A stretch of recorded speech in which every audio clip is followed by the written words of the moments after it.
Welcome back to the channel, everyone. We're moving on to fitting the blower. I've put the instrument on its side here, as you can see, and I'm just fitting the plate or the platform that the blower will be mounted onto. We're nearing completion now of the little organ. There's the platform, little blower on the right there, ready to go on top of that. Yes, we're nearing completion of the organ now, so we're just going to get the organ up onto some trestles by using the hoist, so that I can get underneath it to attach the blower to the wind chest using a flexible tube.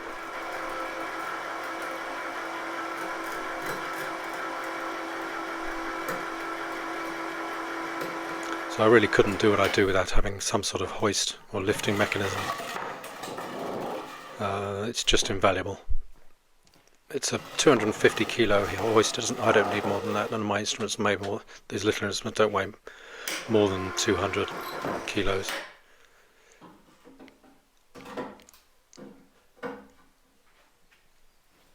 So now we can put the little blower onto the platform, and it just fits inside the notch that was cut out. What do you remember when I made the wind chest? There was a section cut out, and that was for the blower, and there it is, just fitting in that little hole there. It's very, very, very tight. Yeah, because everything is so tight in an instrument like this. That is particularly tight. Now we're going to make a couple of flanges, one for the goes onto the blower and one that attaches onto the wind chest, so that we can connect it, as I say, with the flexible tube. So this is just a piece of 18mm birch face ply that I planed down to 12mm. 50mm hole with a porcelain bit. Now I won't drill all the way through this because I don't want it to split out, so I'll drill it through just so you can see the point of the drill, and then turn it over, coming from the other side, and that means you've got two really clean cut surfaces.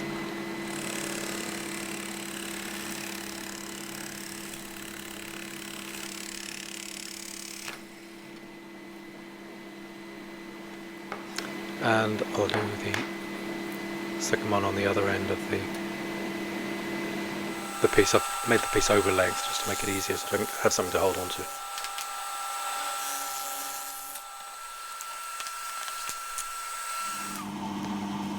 So then we drill the screw holes that go into the wind chest.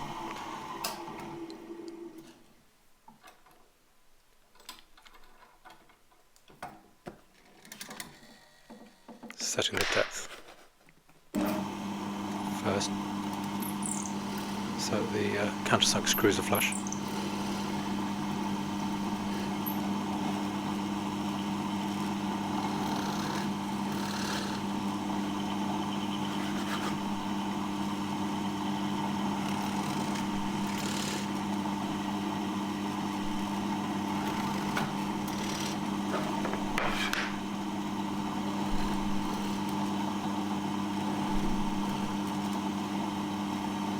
And just cleaning up the exit hole.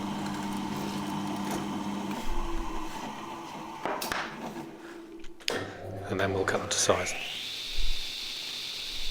Now this is potentially a very dangerous process, but as long as you're holding on to the piece that's coming off and pulling it against the fence, you're okay. But if you let that go without holding on to the piece, that could twist and fly off into your face. So you have to be careful, but a little bit of experience.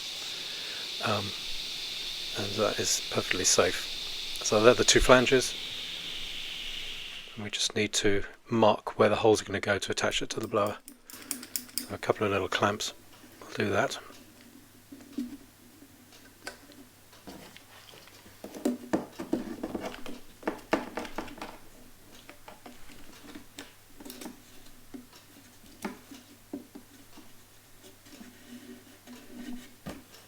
And I use a special pen with a long nib on it to get into the hole. We just mark with the top little so that I know which way around it goes.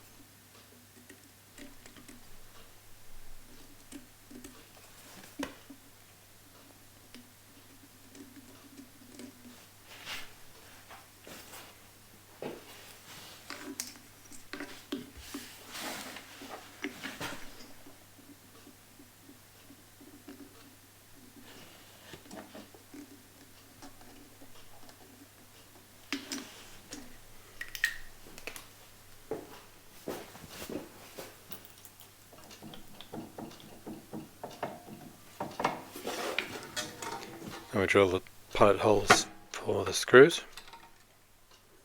We don't want to go all the way through on this one.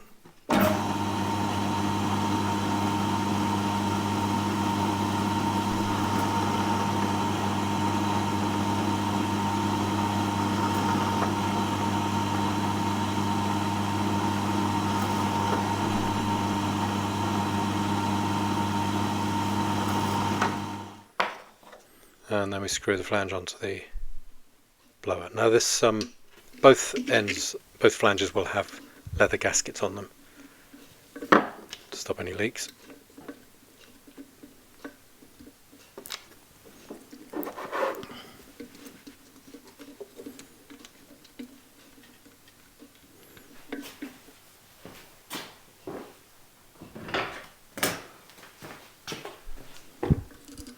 This is a little blower that comes from Hungary. I bought my blowers from a company called Laukhoff in Germany for 30 years. And tragically, about 5 years ago, they went bust. And no one took over the business of making these small blowers, which slightly surprised me because there was a very niche market. And anyway, this Hungarian company have taken up the reins. So they come up with these blowers, and they seem to be pretty similar, very similar size, certainly exactly the same size as the Laukhoff ones. Anyway, there's the blower in position, and there's the flexible hose linking the blower to the underside of the wind chest underneath the instrument.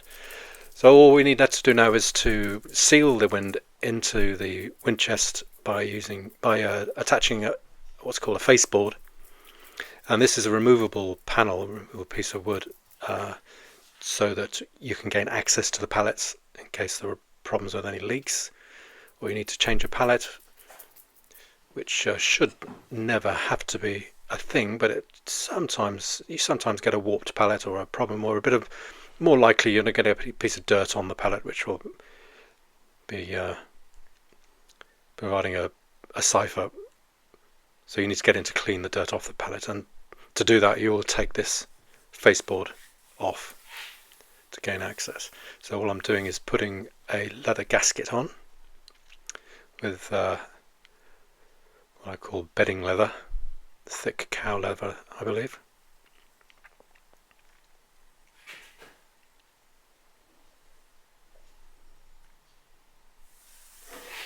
I haven't actually got the whole board in view for some reason, but anyway, you get the idea. It's the same at the other end.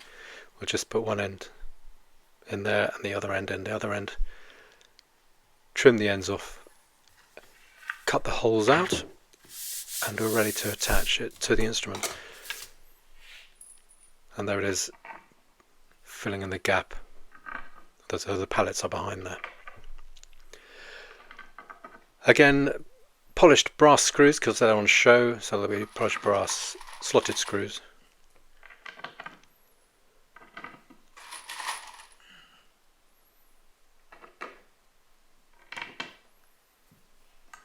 We just line it up so that the gap is the same both ends. Just a very small, a millimetre either end. Tap to mark where to drill.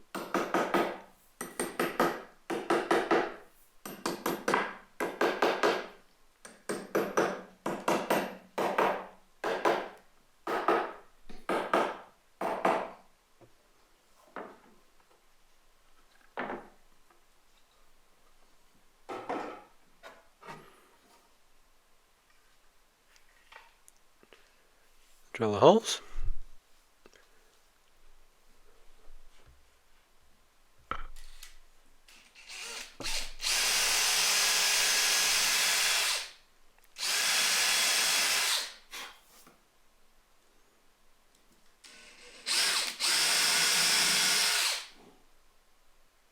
So this is quite a short video.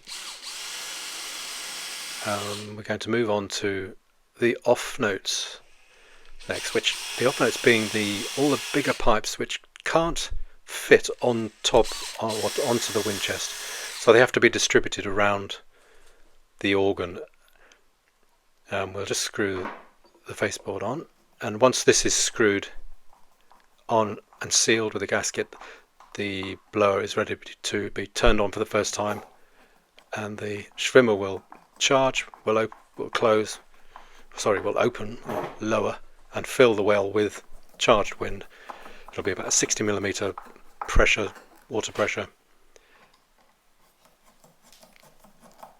And yes, we're nearing completion now. So yes, the next video will be the off notes, the pipes which are set off the wind chest, the horizontal ones and the mitered ones.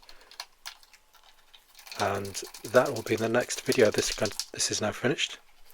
We'll move on to the next one, and I look forward to seeing you then. And please do like and subscribe as always. We'll try and distribute this. It might be interesting to more people, and the more people who like and subscribe, the more likely it is that this distribution will spread further, which will be great. Anyway, there's the blower and the faceboard fitted. See you in the next one.